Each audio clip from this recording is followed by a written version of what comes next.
power on. The following is a presentation of the Sovryn Tech podcast feed.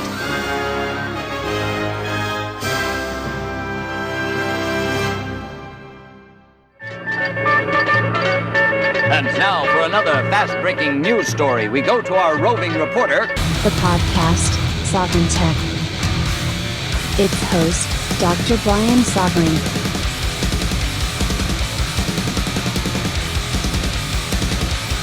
The tech giants tried to stop Sovryn Tech. They can't.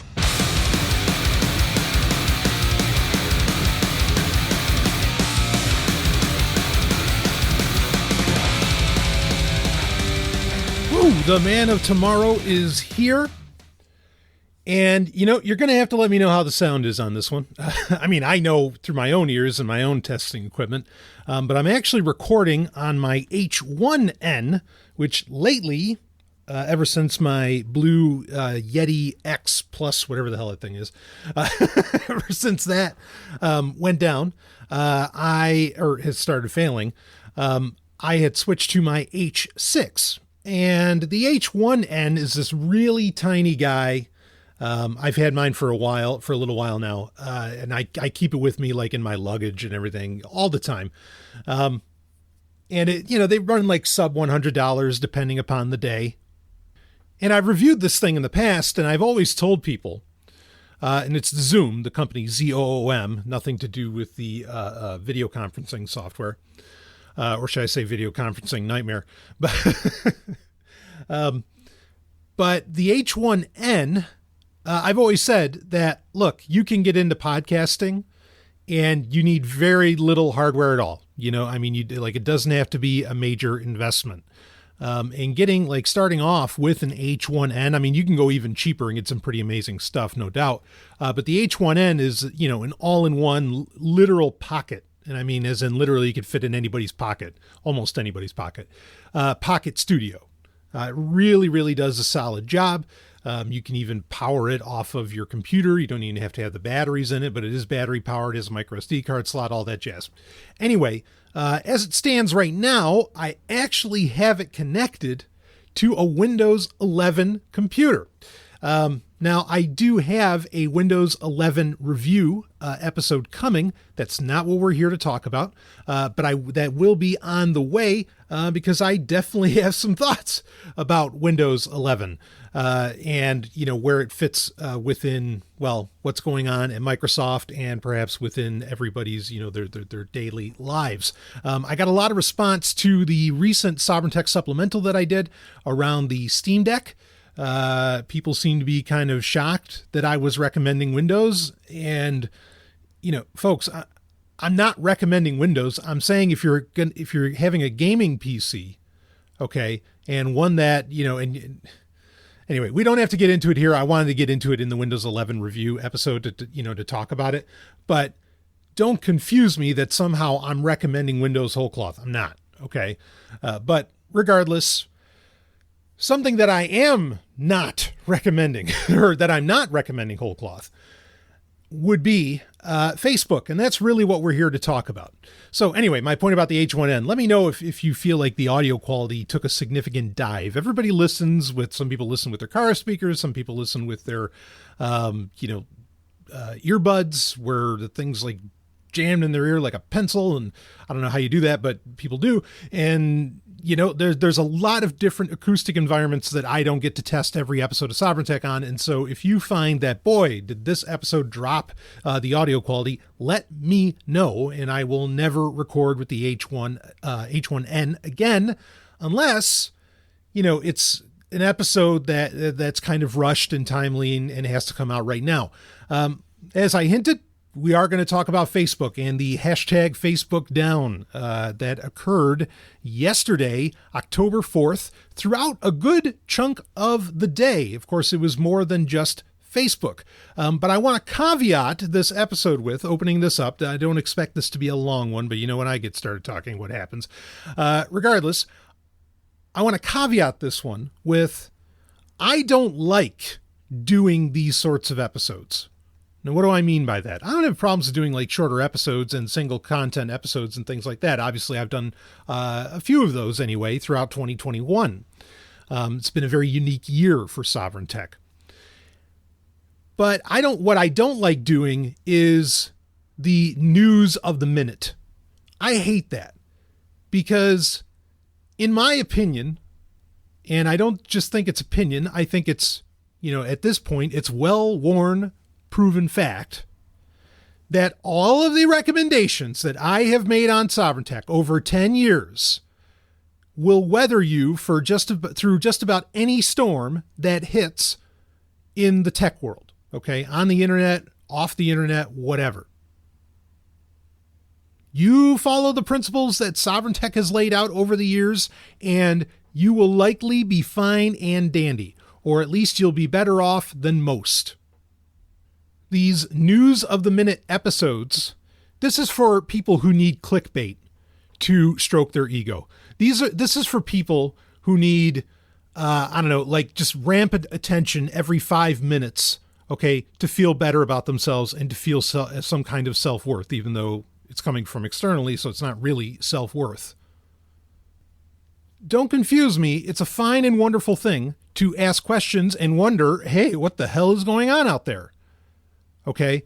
But to do an episode and, where like anytime something this big happens, where Facebook and other services, many of them Facebook properties, but not all, are down for hours and, say over 12 hours, whatever. Okay. However long they've been out. And even, I think as of this recording, which is on October 5th, things are still kind of slowly returning to normal.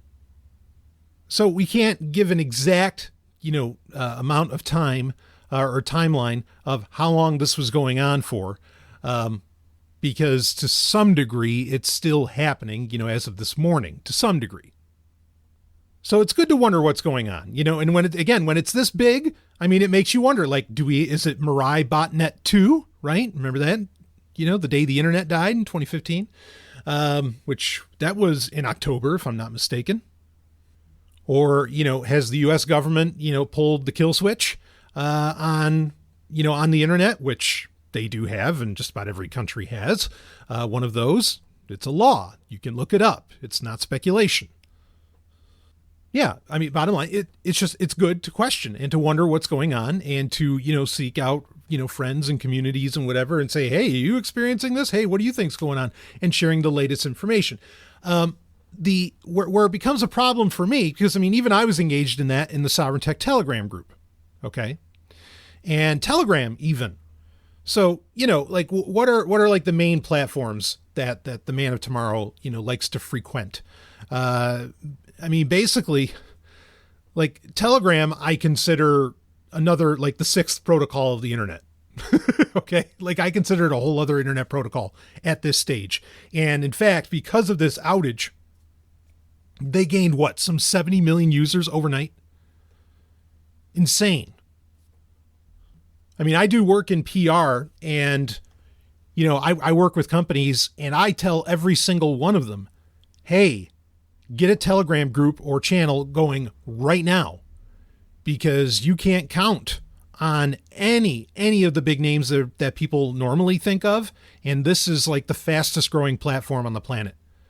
Don't skip TikTok. Don't even think about TikTok. You go right to Telegram. And these are businesses that I'm talking about, not even just crypto businesses, not just these are like full on businesses where you would go shopping at Home Depot and, might find something of theirs or Target or wherever, that I'm making these recommendations to. And that's usually how I sell it to them, is that, I explain that the internet is so many different protocols, right? It's, TCP, IP, it's SMTP, it's IRC, it's Usenet, right? It's all these different things. I always say Telegram is the new protocol. But back to what I was saying, the two apps the two, communication apps, I guess you could say, that I frequent, are Telegram and Briar. Now, Briar, I don't even want to call an internet protocol, because the beauty of Briar is that it works without the fucking internet, right? It just uses whatever radios your device happens to have, which is a, beautiful and wonderful thing. And so yesterday, if you were using Telegram or Briar, you were more or less fine. Didn't matter what kind of and we'll go down the list, or at least, I don't know if anybody even has a complete list of everything that was experiencing outages or slowdowns, but we'll go down the list on that. Now, I say you'd be more or less fine. Briar, you would have had no issue. Telegram, I did experience slowness where messages could take anywhere between up to 5 minutes, maybe I'll say, 5 minutes to send finally. They did take a while for all of that to pop up. I did notice where I would be going to a private chat and a lot of the message history wouldn't show up. So Telegram was definitely experiencing it, but it still worked. As to where, if you were using a Facebook property to message, like Instagram, WhatsApp, Facebook Messenger, or, of course, Facebook proper, you couldn't do anything. Forget about waiting 5 minutes. You were waiting 5 hours plus to get any kind of message out. And I'm sure it doesn't help that, Facebook's been working so hard on unifying messaging between Facebook Messenger, Instagram, and WhatsApp. Now that just seems like a terrible idea, doesn't it? Uh-huh. We're going to get into some of the details around this. There are things to say, okay? But, I want to open up with this point most importantly. I can't tell you how many times in my career that I have heard, because I don't want to say in my life, because, well, now that I'm 40, it's not half of my life. But if you ask me when I was 30, for half of my life, there was no internet. Okay. So I can't say for my life. So anyway, now there's been a longer time that there has been internet, than there has not been in the time that I've been alive, which I consider almost tragic, but I would have much rather been on the other half of that. But anyway, I can't tell you how many times in my career that I have heard somebody say, why can't we just all use the same messenger? Either messaging app, messaging protocol, whatever. Holy shit. If you didn't get a lesson in why that's a bad fucking idea yesterday, then I don't know what to do for you. You're fucking lost. This is why, everybody's like, oh, standards are great. Standards are great. Yeah, standards are great until the internet crashes, and there's nothing left. No, it's good to have options. Standards are a funny thing, right? Because standards are kind of an emergent thing. All right. There's certain levels where you kind of want something like a standard. And then there's levels where you really don't. In fact, I could call out very specific names of people who I know, who may have even been on the show in the past, who would argue with me about, this idea of why we need standards, in tech. And the example they'd always bring up is USB. Aren't you glad that we're all using USB? And I saw the same person and heard the same person saying that they are livid that Europe is requiring Apple to, go to the USB-C standard. And they basically said, they are contradicting themselves right there. Because you could say, well, they were just pissed off that the government's regulating, and everybody should be pissed off whenever that happens. But no. That they were arguing that Apple is in the right to have Lightning and all these other things. And I'm like, wait, guys. I thought USB was, being a standard was a good thing. Hold on. Anyway, whatever. This person's also like what you would call a Bitcoin maximalist. I certainly can be, I get counted in that number often enough.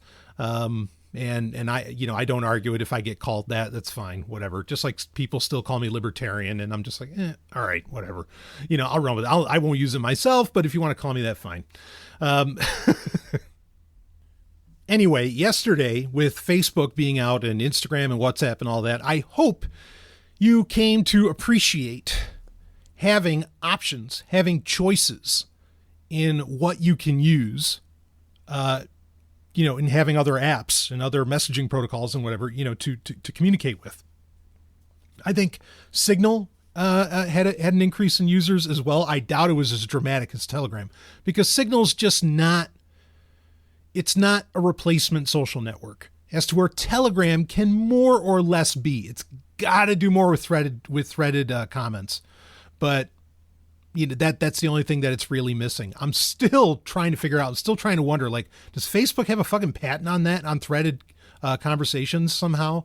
And that's why no one else will do it, because no one else will do it. Not even really Twitter. Anyway, that said, the reason I don't like doing these episodes, we went down a long tirade there, but the reason I don't like doing these kinds of episodes is we don't, like, the day after, you cannot possibly know what's going on. Like, you can't really know. We can base off of kind of what Facebook was saying, but even then, Facebook didn't really say anything. They just couched it in mumbo jumbo. Okay. And we're more or less relying upon analyses from like Cloudflare and others, okay, as to what happened yesterday, because they monitor internet traffic. But the short answer here is no one really knows what the fuck happened yesterday. But then everybody's going around looking for somebody to have the answer. It's not possible to have the answer this early, unless somebody came out, or a nation state came out with a video. And even then, I mean, it's a government. They're probably fucking lying. Who knows what they're doing? But, unless a nation state comes out and says, we did it. It's our guys. We hacked you. Have a good day. You don't know. I mean, again, we can do network analyses, and I'll base off of what this potentially is about on that. Will I speculate otherwise? I'll think about it. Maybe when we get towards, the end of this episode, I might do that. But regardless, let's talk about what exactly happened here. And, well, I mean, again, most people really already know. But again, essentially on October 4th, earlier in the morning, at least Eastern time, that a laundry list of services started going down. Facebook down was the first one. And of course, what happens when Facebook goes down? Everybody goes to Twitter, right? Or when Instagram goes down, maybe everybody goes to Facebook, but then Facebook's down. So everybody goes to Twitter. So Twitter did experience slowdowns, I guess, at some point, and did shut down for, I don't know, maybe 30 minutes, something like that. But they didn't really experience the shutdown. But here's the full list of reported services or companies that did experience either shutdown, either like as in there was no DNS resolving going on. You couldn't reach their sites. You couldn't use their app or services, whatever. Or there was just a general slowdown. So Facebook and Facebook Messenger, of course.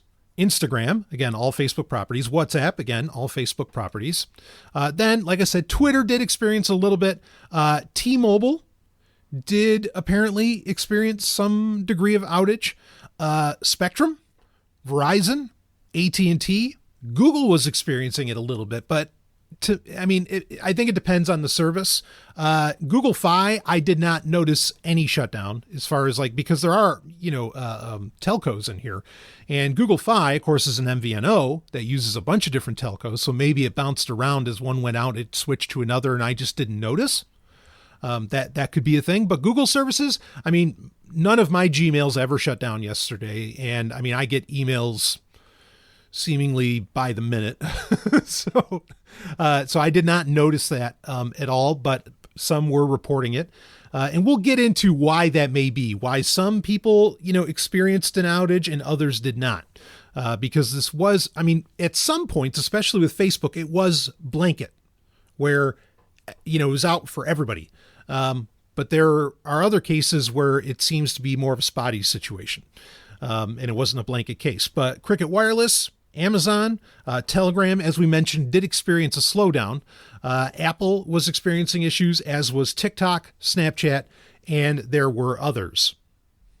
Now, the other thing that went down after this or during this scenario, what would we call it? Yeah, we'll say scenario. Well, it's not a scenario because it played out, right? but during the situation, there we go. During the situation, Facebook stock plummeted, and I mean plummeted. To the tune of some $7 billion that Mark Zuckerberg was out of his net worth. Granted, that's $7 billion out of, 100 billion something. So, does that really hurt him? Like when you're counting in the billions, are you really hurt? No, especially when you're usually sending out messages from like your yacht, which he does. Facebook, of course, sent out the usual platitudes. There were a few, like, let's see, I think Zuckerberg himself put out to the huge, he said this quote, in fact, or Facebook, it wasn't Zuckerberg, but Facebook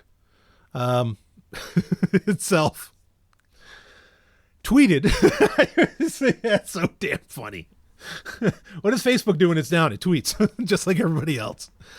Anyway, so Facebook had tweeted from the Facebook Twitter account, quote, "To the huge community of people and businesses around the world who depend on us, we're sorry. We've been working hard to restore access to our apps and services and are happy to report they are coming back online now. Thank you for bearing with us." Then their chief technical officer, Mike Schroepfer, said, "Sincere apologies to everyone implicated or impacted by," implicated. Everybody is implicated because if you're a Facebook user, you're fucking implicated. Impacted by outages of Facebook-powered services right now.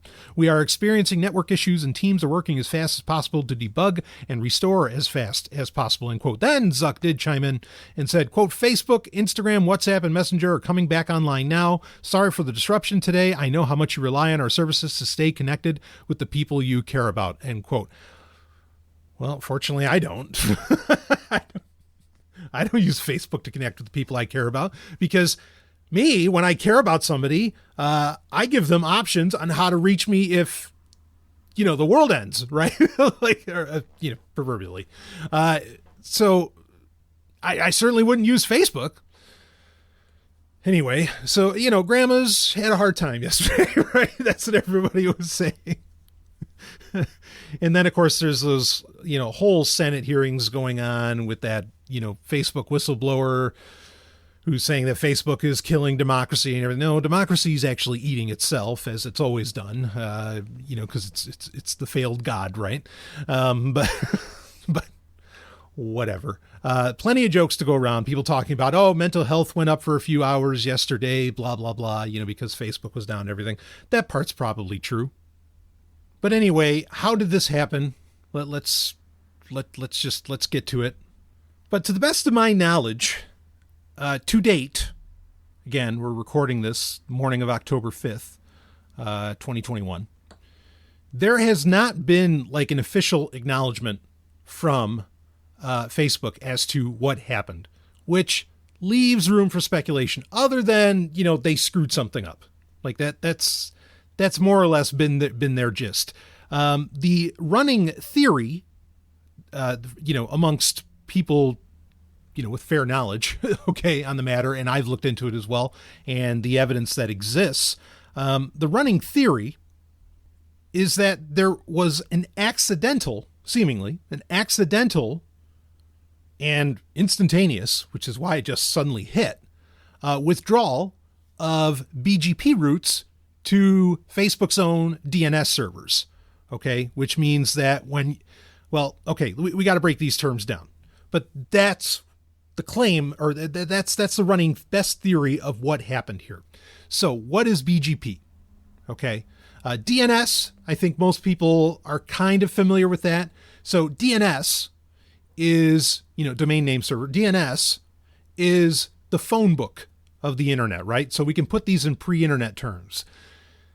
DNS is the phone book of the internet, right? That's what they mean by lookup. Like you would look up a phone number so you could get in touch with the person that you want to call in a phone book. BGP stands for Border Gateway Protocol. BGP, to use a pre-internet analogy, or would that be metaphor? Well, anyway, whatever. But BGP would be, if DNS is the phone book, BGP would be the postal service. Okay. What you got to understand is that the internet is, I call it the big bad internet, but as I often like to clarify, the internet is not just one protocol, right? Like there's more. Most people, when they think of the internet, all they think of is the World Wide Web. Okay. When actually, and even when they think of email, they think of the World Wide Web. Email is a completely separate protocol to the World Wide Web. The World Wide Web could effectively go down. Okay. And email would still function and work. You would just have to have software that could interact with the SMTP protocol. And again, like I said earlier, there's other protocols, right? When I was kind of joking about Telegram being, the new protocol of the internet. But you have IRC, right? Internet relay chat. You have Usenet. There's multiple protocols. The internet is not a singular entity. The internet's actually a network of networks. Okay. It's not a singular network. It's a network of networks that are all intercommunicating. Now, it's not a mesh network. That's a different thing. Where the problem or the issue here, the reason why I call it the big bad internet is exactly, or if the BGP theory is true for what happened to Facebook, the problem with the big bad internet is exactly what happened yesterday. That when you run into where enough, essentially when enough nodes is the wrong word to use, but I'll use it. But when enough nodes, when enough servers, whatever, aren't able to communicate, things crash for people.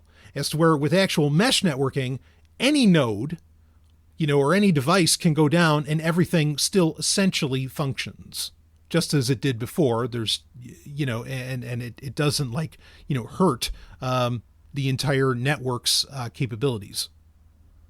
But mesh networking's resiliency, there's a lot more to what defines mesh networking, so I don't want to get lost on that.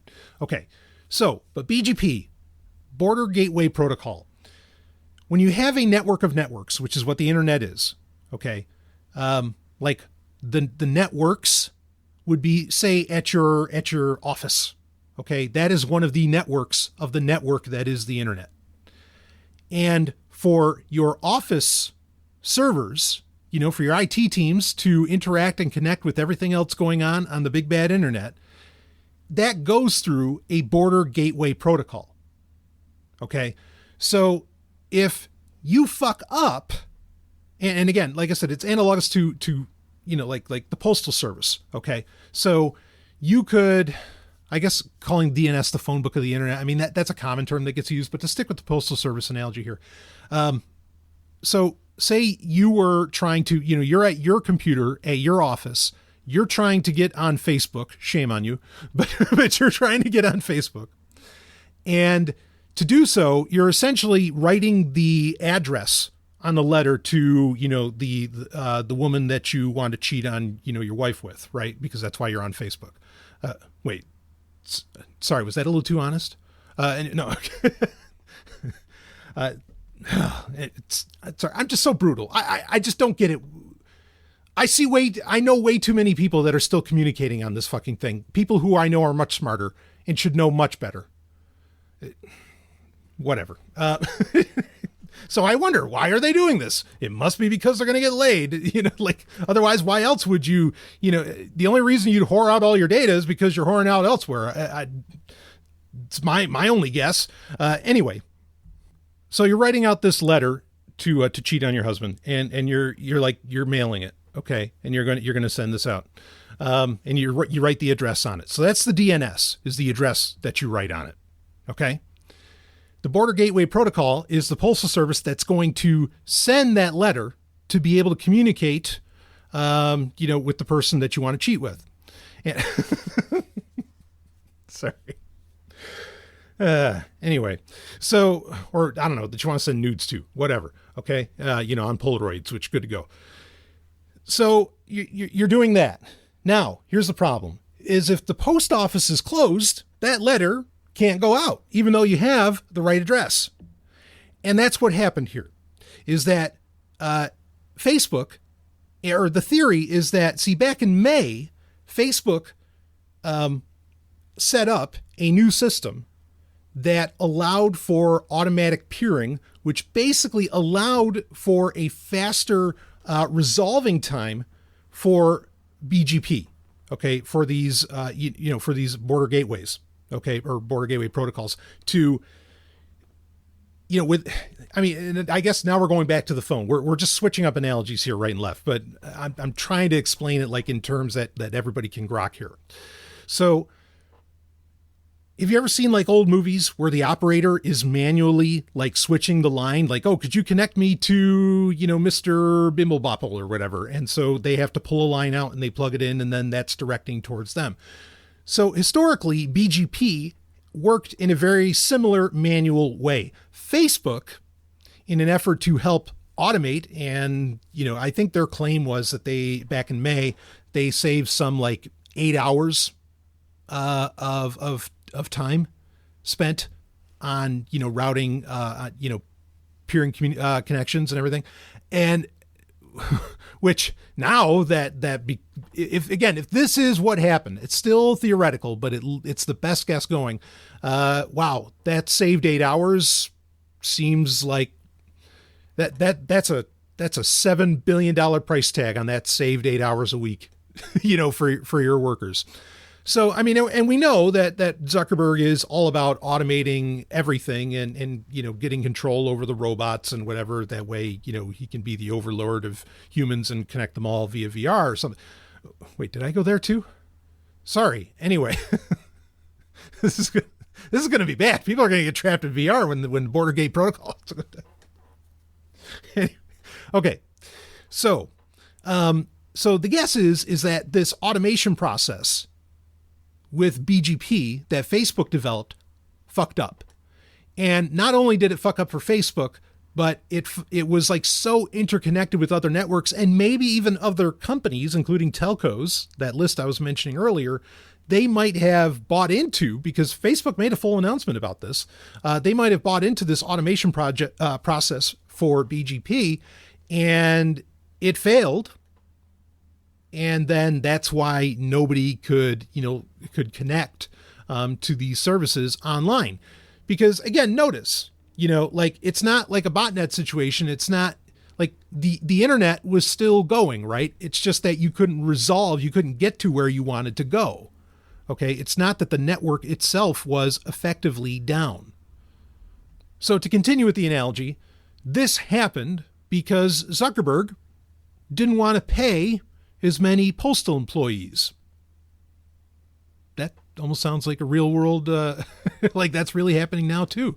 What did they say on October 1st that the U.S. Postal Service was going to start slowing down? I was like, aren't they already at a snail's pace? How much slower do they go? Anyway, but that's the theory, is that it was just a mistake. It was just like, it's a new process and it essentially failed. Where exactly the failure was, we're not sure. Now, there were reports as well, and this is kind of funny. There were reports that Facebook employees who had gone out to lunch, which if you ask me, you work for Facebook, you're already out to lunch. The hits just keep on coming. This is just so damn funny. But anyway, they could not get into Facebook HQ because I guess the servers were down. And not only that, but people that were inside Facebook HQ couldn't get out, and they couldn't even get into certain sections of the building. And that's part of what took so long, is that you had to have a lot of people show up and like physically, be in meet space and fix this. It couldn't be done remotely. Why? Because you couldn't dial in because of because again, the border gateways were down. So,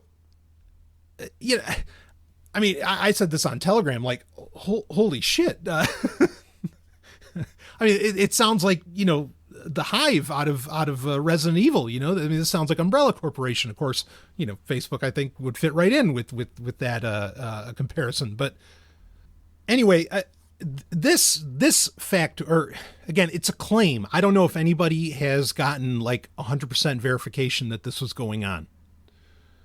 About people like their cards not allowing them into the building or out of the building or into certain rooms. But now that really shouldn't have happened, right? Especially when you're on location This essentially means that the security system, right down to the doors, at Facebook HQ, are controlled from the outside? Which, why would you do that? Unless you plan on being outside and feel like you need to shut everything down. I mean, it's one thing to be able to communicate with the inside, right, from the outside. It's a whole other, that's just communicating though. We're talking about it must be controlled from the outside. Like that's the part that doesn't make sense, is that the doors essentially lost communication with the main, the controlling server that they communicate with. That something's not right there. And in fact, that just makes it all the more Resident Evil, quite frankly. Unless somehow I'm misunderstanding it. But again, we're not getting a whole lot of clarity here. I mean, I'm recording this long before Steve Gibson is getting on the air. I don't know what he's going to say about it on Security Now. I'm certainly looking forward to it. But unless there's info that comes out between then and now that I didn't see, I would imagine he's going to speculate as much as I am, or at least, we can only theorize what went down, because Facebook's being very broad in exactly what happened. I don't blame them. Why would you tell everybody how to shut down Facebook, or shut down half the internet for that matter, or even slow it down? That could get weaponized in a heartbeat. I mean, how would you weaponize something like this? Well, let me tell you how, actually. So what we can do, I mean, it's not like somebody, because the resolving of BGP, the resolving of DNS queries, via these gateways. It's not like, because that's automated now, that somehow you could, kind of spoof the automation, because no one's really manually checking it anymore. And then, you could stop wide swaths of the internet. It's not like you could do that. Or wait, could you? Since nobody's looking? Well, anyway.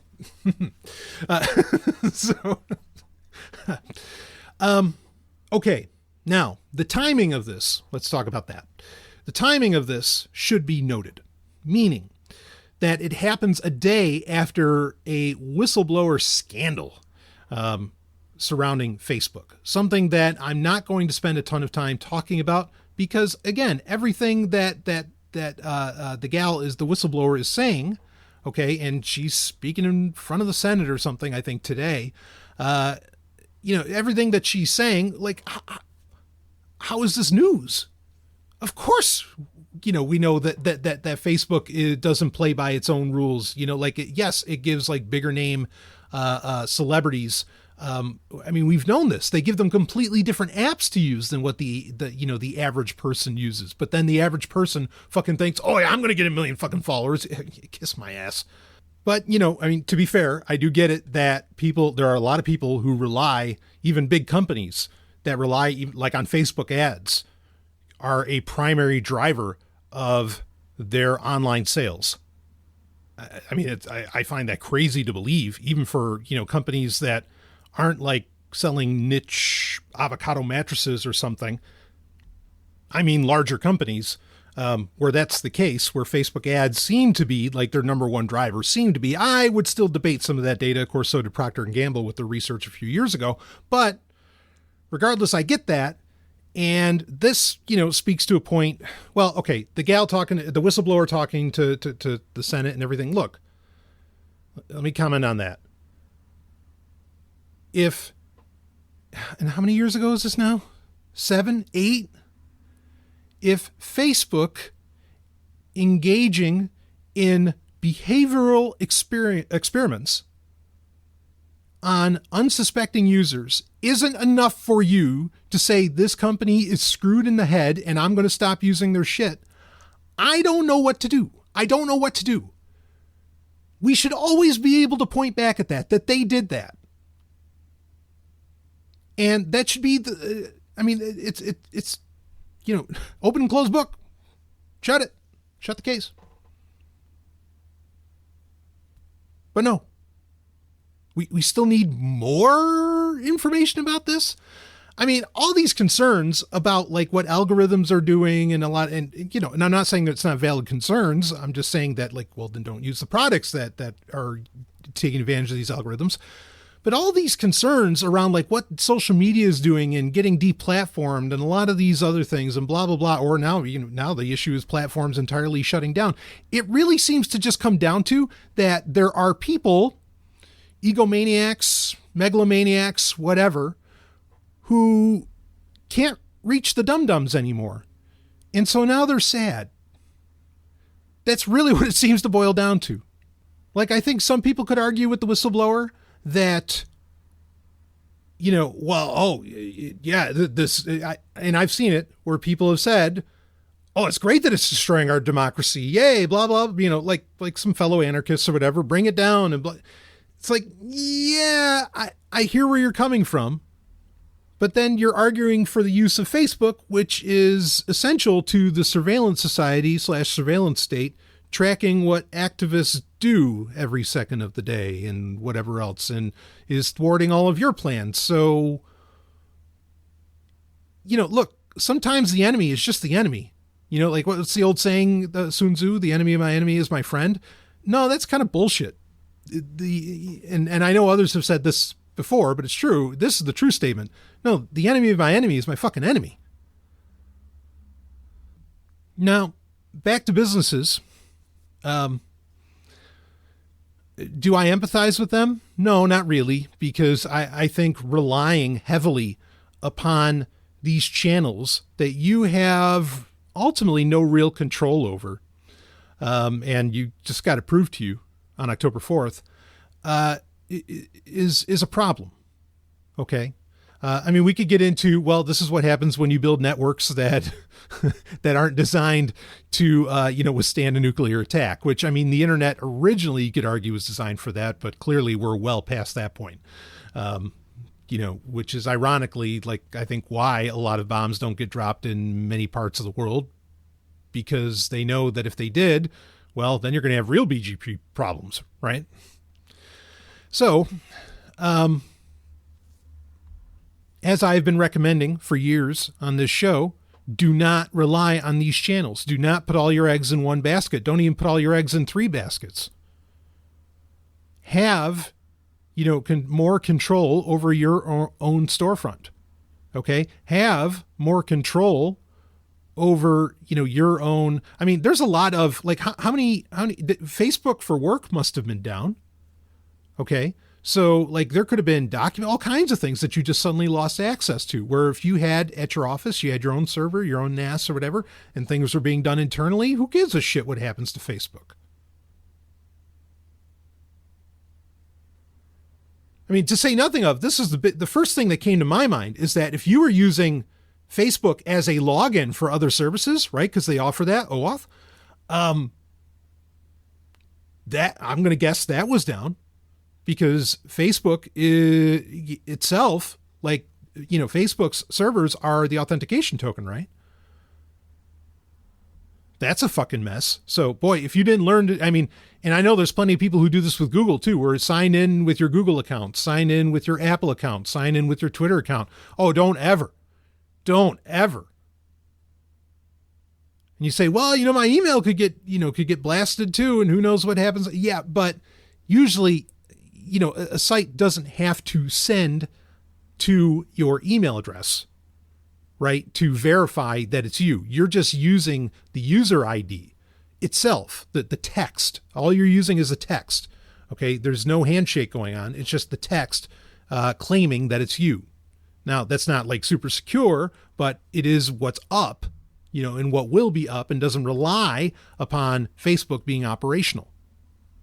So ultimately, let's just cut to it. Ultimately, I think based on the theories, our best theories of what happened, and who knows, by the time this episode gets uploaded, we might know the reality, or the 100% truth. I don't know. I doubt it though.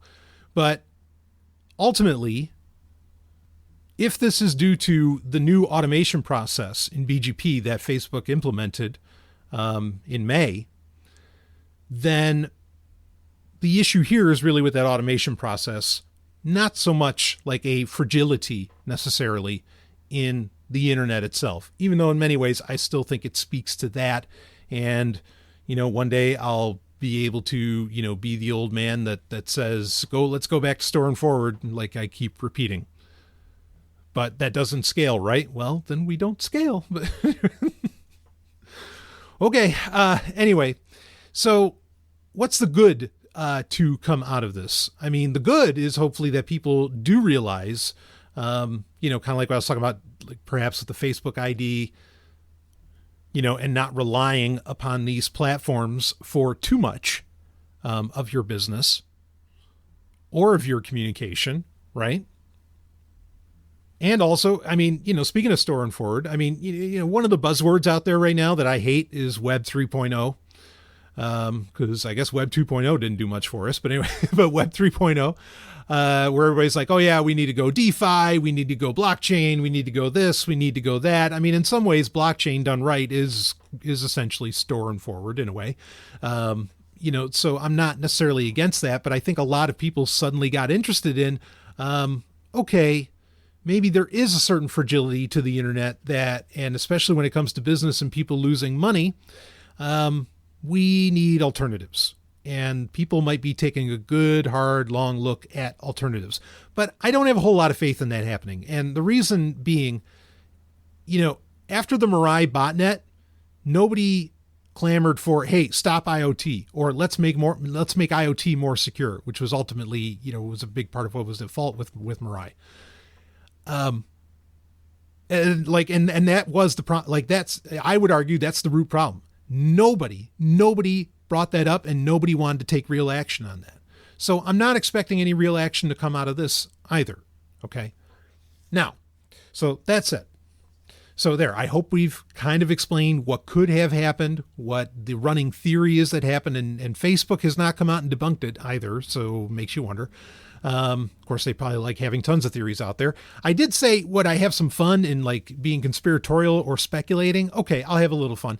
It is weird that you have this whistleblower, going up to Congress, and then suddenly Facebook's down for hours, and like nobody can access Facebook. The DNS record, like everything's just gone. And so was Facebook spending hours hiding a bunch of shit on their servers, burning a bunch of data onto Blu-rays, which is what they do. And like they've admitted to that, and that, to using Blu-rays, right? So should you. So should you. So should you. Fuck the cloud. Moving on. So, did they do that? Did they clean up their house before prying eyes came in? Before this gal could get in front of the Senate, in front of Congress? Is that what happened here? Well, I said I'd just toss it out there. Do we have evidence for that? No, not that I'm aware of. But boy, this is a really bad fuck up to do on something that you announced pretty hard. I mean, they did a whole blog post around this, around this automation appearing. It's strange.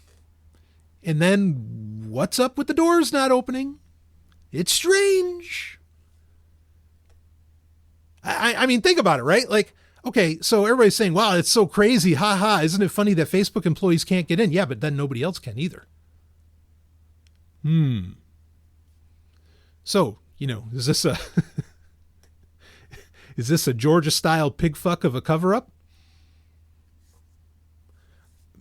Hey, what's the old song say? Things that make you go, I don't know. But there's a little speculation for you. And I'm not going to say I'm the only one that speculated along those lines. I might have taken a little further than other people have, but there you go. So we will leave it at that. Could turn out that all of this is dead wrong. And again, that's why I don't like doing these kinds of episodes. When news like this happens, I usually wait at least like a week to collect enough data over what happened, because tomorrow it could all be bullshit, but here we go. Here it is, folks. Here's what went down, or potentially what went down, the possibilities, the effects, after effects, and so on, and what may come next. So that's it for this little episode of Sovryn Tech, and I will see all of you, on the other side. Hey, is Sovryn Tech not enough for you? Well, let me tell you about something you'll never get enough of. No, I mean it. We're talking about a radio show and podcast that goes all night long, 7 nights a week, 3 hours a night, 365 days a year, and has been going since the early aughts, baby. I am talking about none other than Free Talk Live. It's the show you control. That's right. It's an open phones call-in show that is ready for you. And if you're worried that your voice isn't going to get heard, don't be. We are talking about the only libertarian radio show stateside. And not only that, it's also the number 26 talk show in the United States. Start listening now and go ahead and hit that massive back catalog at freetalklive.com. The Golden Stallion guarantees a good time, and you might even find some episodes with me on them when you do. That's freetalklive.com, and we thank them for sponsoring Sovryn Tech.